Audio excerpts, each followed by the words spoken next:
What is up, everybody? Welcome to another episode of the Operation Game Night podcast, the only board gaming podcast there ever was.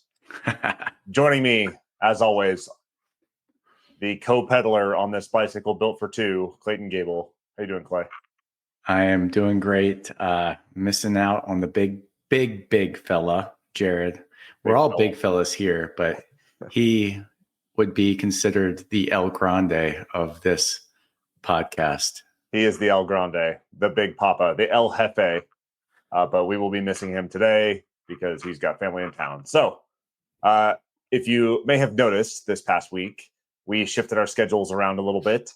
From going forward, we were going to do a Monday, Wednesday, Friday schedule for debrief, special ops, and then over the fence. 3 episodes per week is a little bit too much for us to handle at the moment. Life got in the way of board gaming got in the way of podcasts, and around we go. So going forward, we will shoot for a Tuesday, Thursday release schedule, midnight Eastern time on Tuesday and Thursday. But we aren't going to set a scheduled release for what topic we are covering each bout. So it might be a couple of debriefs in a row. It could be a couple special ops. It might be an OTF sprinkled in there every once in a while. But we just want to make the most out of our time, the most out of your time as the listener. And we hope to keep this thing rolling. We are almost at 1 year, Clayton. Can you believe that? I actually can. I can't remember a time without this podcast. Life started when we started this podcast. That's correct. That's how it feels. Yeah. So in order for us to bring you better content more often, we're just going to shoot for that Tuesday, Thursday window, and we're going to keep this thing rolling for as long as we can till the wheels fall off. Heck yeah. I got a wobble, but I'm going to keep on rolling. That's right. Wobbling like an El Camino, but today we're talking El Grande. Clayton, you played El Grande, the classic from 1995. Published by Hans Im Gluck. Is that the copy that you played? I did, yeah. Nice. Artist or designer is Wolfgang Kramer, the legend Wolfgang Kramer. Richard Ulrich, Doris Mathaus, and Stefan Sonnenberger does the art. Clay, why'd you go back to this classic? Guys, I gotta give credit where credit's due. Decision Space, the podcast. Oh, the guys on there, they just rant and rave about El Grande and how great it is. I'll be honest with you, the cover looked boring and old, and I had no interest in playing it until I heard these guys talk about how awesome of a game this oldie but goodie is. And I tread lightly here because we are talking about board game royalty, if you will. Oh, yeah. This is, you said 1995. It won the Spiel in 1996. In 2025, it got inducted into the Board Game Geek Hall of Fame. So this game's been around. It's well regarded, and it stands the test of time, in my opinion. But let's talk about it. So in El Grande, it is area control at its purest form. All right. All you're doing on your turns is placing caballeros out onto the map and moving caballeros around the map in order to have the majority of people there when the scoring rounds come up. So how this plays out is everybody has a hand of power cards. So there's 2 interesting card play dynamics that happen each round of the game. So the first thing that happens is everybody has their hand of power cards that go 1 to 13. Everybody's got 1 to 13. The first player plays one of their cards. The higher the number card means you get to go first in the next phase. But you also get to add less caballeros to your court. So there's a province where it's kind of like the general supply of your caballeros of your color. And then to get those into your court, where you can then eventually place them onto the map, you have to play power cards that get them into your court. And so if you play a high power card, you may get to get your first pick of the next phase, but you're getting less caballeros into your court to place out onto the map. So everybody goes around, plays their numbered power card, and then the next part happens where you get to pick one of the available action cards. So these action cards also have a tension in them where there is an action that is beneficial to you, but they also are dual purpose in that you do the action and then you get to place X amount of caballeros out onto the map. So, the card that's always available is the king card. So there's a king out on the map that travels around and around the map, and wherever he is on the map is like a lockdown region. No caballeros go in, no caballeros go out. But if you have control of the king's region when the scoring phase comes around, you get an extra 2 points. So it creates this interesting tension there. But that card, that action card, lets you move the king wherever you want and place 5 caballeros out onto the map, as long as you're not placing them into the king's region.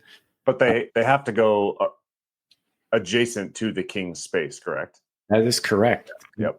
Good call. Yeah, not wherever you want, adjacent. Yeah. Okay. So you're playing your power cards, then you're taking turns picking an action card and taking the action and placing meeples on the map. Some of the other actions that might come up are, scoring action cards, which let you, let's say score all 4-point regions. So if you currently had majority in a lot of 4-point regions, you might opt to take that card instead of maybe the king's card and score all 4-point regions because you're going to get more points than everybody else for that. So you play 3 rounds and then a scoring phase happens. Now this is interesting. There's this little castillo on the side of the board. And I didn't mention it before, but when you're placing your caballeros on the map, you can always place caballeros into this castillo. And the castillo, at the beginning of the scoring phase, you reveal it. And you can try and count who's putting what in there. I never was very good at that, but you reveal it. It's fun. Whoever has the most scores, 5 points, second most 3 points, third most 1 point. And then you take a little secret dial and you put it to whatever region on the map you want. And you can send those caballeros that were in the castillo out to double dip on the map and influence another region. Again, it's not the king's region. You can't go in or out of that. That rule is pretty steadfast. Yeah. So you do that before the scoring round starts. So you get that fun reveal. You get to, maybe jockey to get control of another region. When you just go by the numbers, everybody's getting points for the different regions. End of that, you start another 3-round sequence of playing your power cards, playing your action cards, jockeying for position around the map, another scoring round. You do that all one more time, and it's the end of the game. Whoever has the most points wins. But the weight on this, it said like 2.9 maybe. I think it's a bit high for like teaching. It's pretty simple. You tell somebody to play a power card and then they pick an action card. Sure. It's not a complicated game to teach, but the implications of those decisions when you might want to, go low so that in the next round you can be the first player to play your power card and you throw out the 13. So now you can move the king to the region where you already have the most presence and you're going to get that extra 2 points. And another bonus you can get is the namesake. You have an El Grande, and you also get 2 points if you are the winner in the region where you have your El Grande. If you're not the winner in that region, it does nothing for you.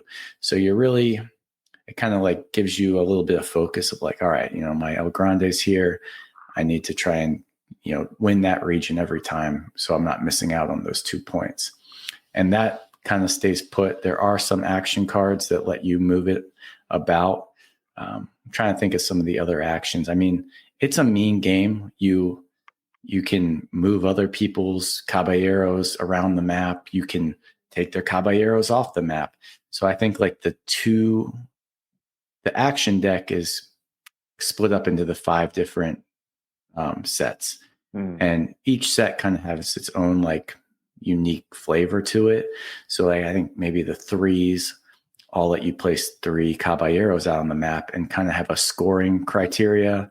The 4s might, let you do some special action. The 2s are something mean usually, where you can, you only get to place 2 out, but you can really screw somebody else up. And it's just 2 very clever, interesting mechanisms in like auctioning for that turn order and then choosing the right action card at the right time to try and optimize your point scoring. Yeah. And I just had a blast with this game the 3 times I played it. So this game, I've heard it discussed for years and years and years on every board game podcast there is, okay? It's always been like a blind spot for me. I have never actually played El Grande. Now that you went back to it after listening to the analyses from the Decision Space podcast, did you have a new appreciation for it? Like, what specifically were they hitting on that made you interested on going back to this one? They really have an appreciation for the dynamics that come out in those action cards, and knowing when to play your, keeping that 13 power card around is a big deal, because you can assure yourself that you get the card you want, but also playing the low card, that is going to get you a lot of caballeros into your court that you can then place out. So they just really love that tension there. And also, just the interaction with players. There's nothing you're doing that is not completely engaging with everybody else you're playing with. Every move somebody makes is reshaping the map in some interesting way that causes you to have to rethink what you might want to do. Okay. And this is the shoulders that all area control games that have come after have stood upon, and it does it purely and it does it well. And for my money, like, area control isn't like a genre of game that I was in love with, but after playing this a few times, I really gained an appreciation for this mechanism and just that jockeying and flow, and trying to eke out a point here or a point there by even winning's great, but are you setting yourself up to get second and third in some of the other regions, or are you not considering that because you're too focused on winning this one that is the highest scoring region, and everybody's fighting over that one? But meanwhile, there's this one over here, and now an action card came out that lets you place a new scoring tile on it. Yeah. So that's another thing you can do. Like, oh, now this region's worth 6 points instead of 4 when you win it. So yeah, it's so simple, but it's so deep, and it's mean, and it's interactive.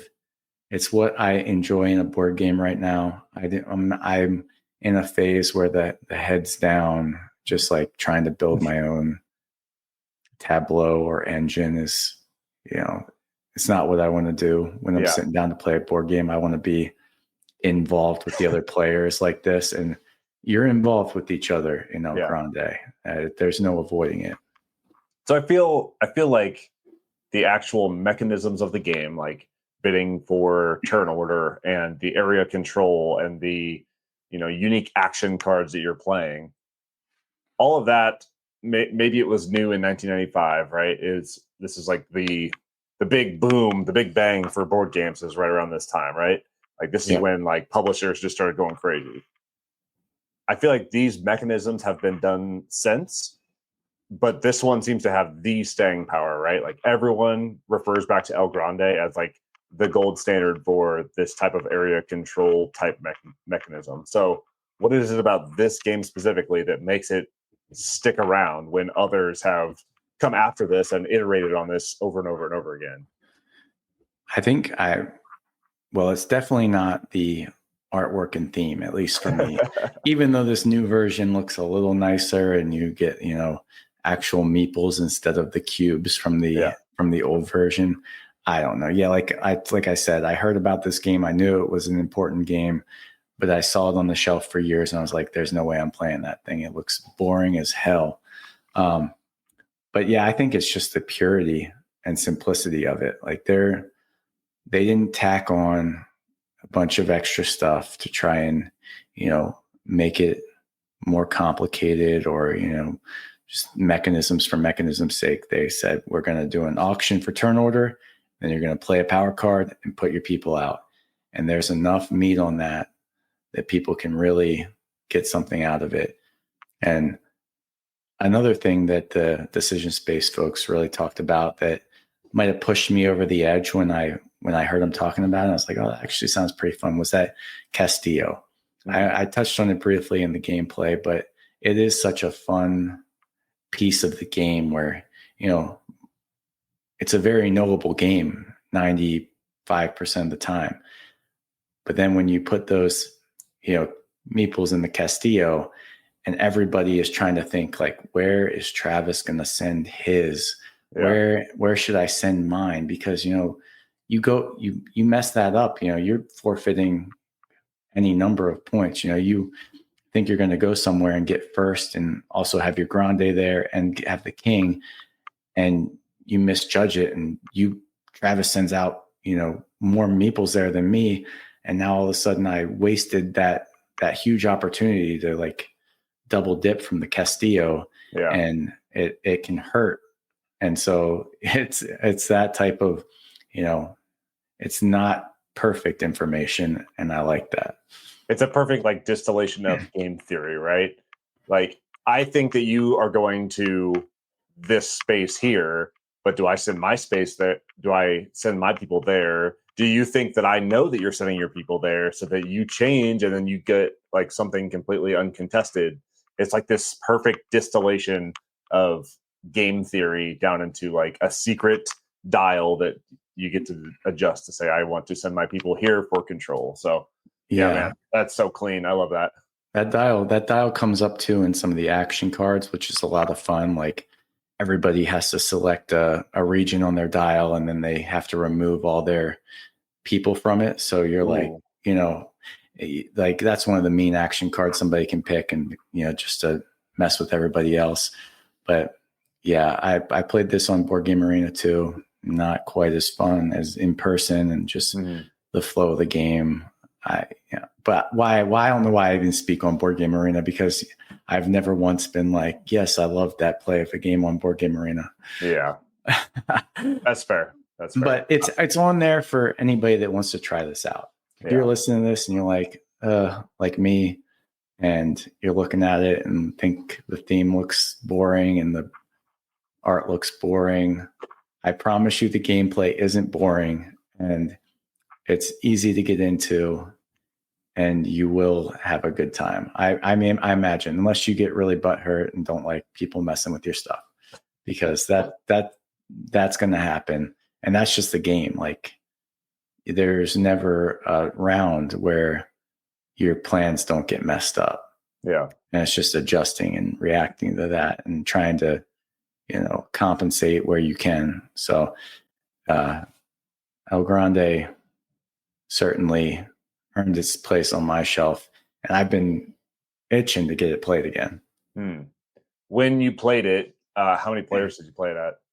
4 every time. We played it 3 times in a row.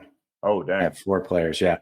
I brought it over to a little game day we were supposed to have. I was just like, you know what? I was leaving Colorado. This was like the week before I was leaving. And I heard Decision Space on this. I had just listened to their like deep dive in it. I was like, all right, I'm going to get it. And I'm going to take it this game day because this might be the last chance I have to play this game for a long time. And we played it once and everybody was like, whoa, that was fun. It was like, maybe 45, 60 minutes at 4 players.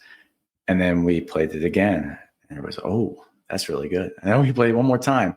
And then as soon as I left, I had gotten a Board Game Arena invite by all the people Nice.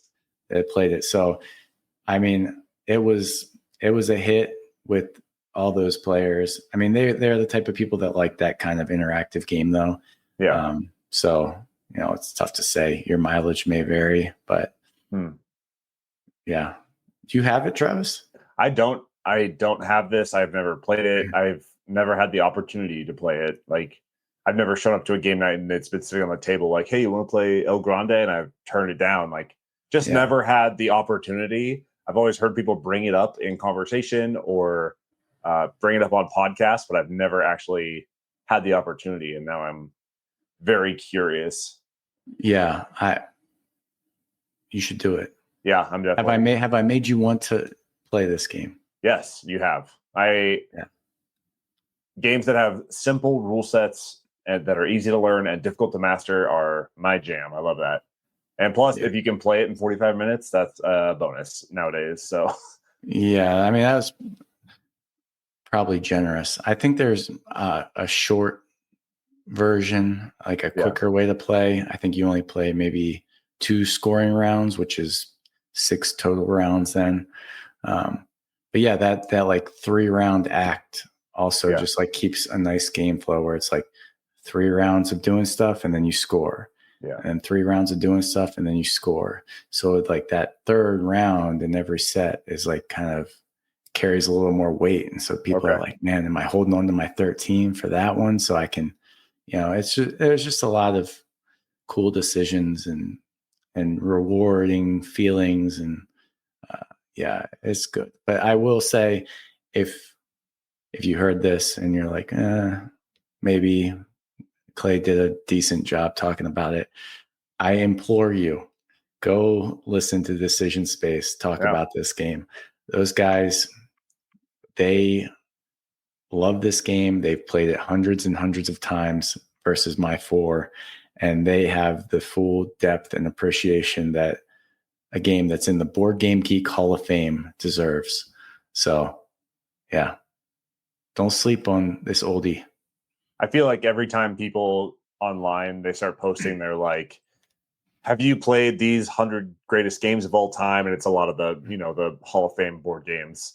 I always feel like I'm just left so wanting for my list of played games because there's some of these classics that I've just never gotten around to, right? Like for the longest time, I had never played Agricola. I had never played El Grande. Yeah. There's so many of those games that are still out there and I love that because I can appreciate all these new things for what they are.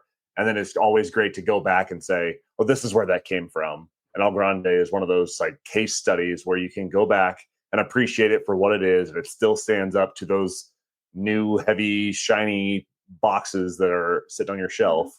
Yep. And it stands on its own and it can hold its weight. Yeah, it is interesting going back to games like this. And it's just like, you can feel it almost, it's like a whole different design philosophy that like we've come up in the last, 10 years or so in board gaming, which is, it's a decent bit of time, but there's a whole history of board gaming back there. And we've been, come up in this kind of like Care Bear era where, you get bonuses every time someone takes an action, things like that are kind of like the palatable design standard of the day.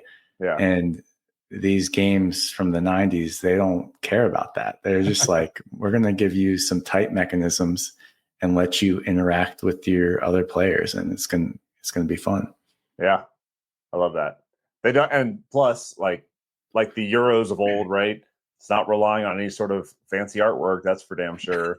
Like the mechanisms stand on their own and they're so distilled and pure that like you can really get a sense of what makes this game shine without all the fancy bells and whistles that you would normally associate with a game of this caliber today, right? Yeah. Yeah, that's awesome. Cool. Yeah. Well, thank you for sharing. I'm excited to play this one.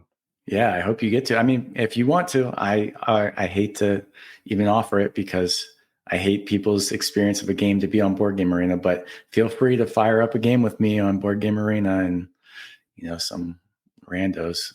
We'll give it a shot. Yeah, I can invite you and some of the guys I played it with before because they know how to play. If you're into it. Yeah, I'm into it. All right. Can I give a quick 3-minute shout out for another game? Yeah. I hate to hijack your debrief. Wow, I feel very hijacked. This has been burning in my heart that I need to tell you as somebody that was a prior Marvel Champions player that has no longer played it or sold the copy. Talking about you. I thought you were talking about yourself. I was like, I did not. No. I need to give a shout out to this game, published by Fantasy Flight Games, Marvel Champions. It's been going on for 10 years plus now, and they had this pretty big lull in the middle, right? Like, started off strong, initial wave of characters, super thematic, great, awesome to play. Mechanics are relatively streamlined. I know that you got frustrated digging in the rule book a lot. Mm-hmm. Okay. How to dip, right? Like, some of those expansions were of varying quality. Some people liked what they were getting, some people were not.